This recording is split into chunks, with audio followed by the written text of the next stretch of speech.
decoy base. With all the fake planes and trucks we had out, it must have looked to them like the Ocean Air Force was about to go on the attack. Day after day after day after day, they bombed us. Osea didn't give a damn. We weren't soldiers to them, so go ahead. Bomb us. In their eyes, we were expendable. Worth less than the fake planes in the bunkers. No biggie. While I made fake planes, they had me put together some working ones. Then, some genius at HQ decided we should send it up, so the base looked legit. Thankfully, we had people to crew them. It didn't matter what we were locked up here for anymore. Top brass needed pilots, and criminals were all they had.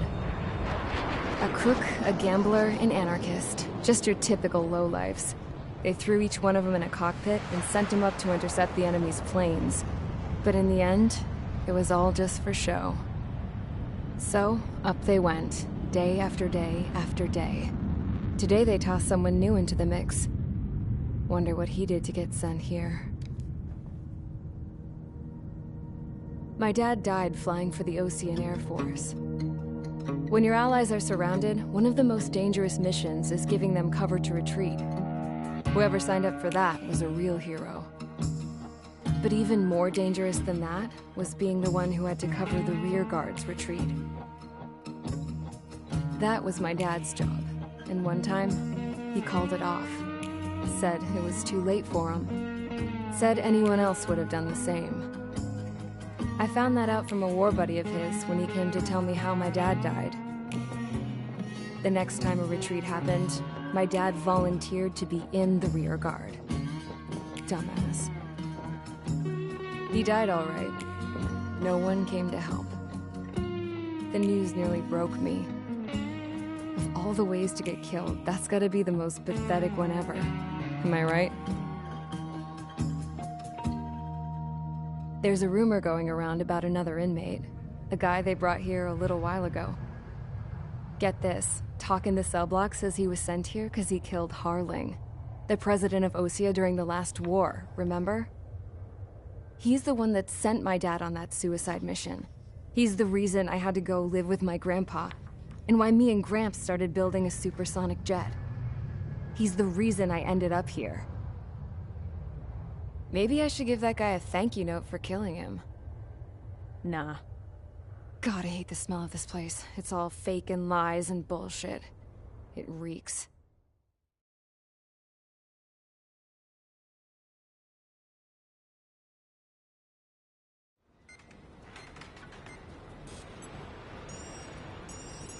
All right, guys, I'll let you in on some juicy info. The new guy was found guilty by the International Union Peacekeeping Forces court-martial. He is the murderer of Harling in the flesh.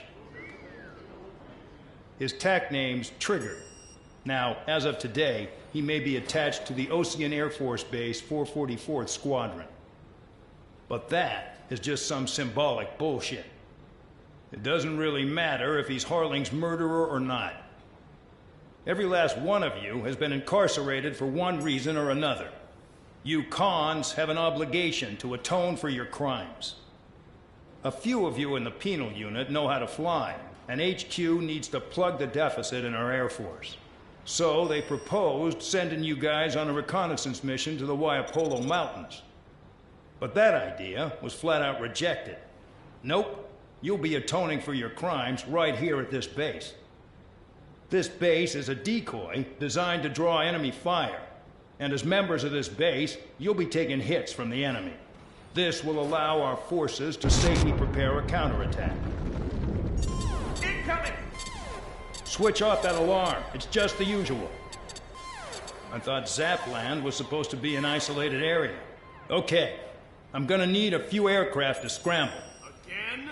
Wonder how many we'll lose today. Better than solitary. How many can actually... Enemy aircraft detected over the dummy runway. We just need to make it look like we can put up a fight.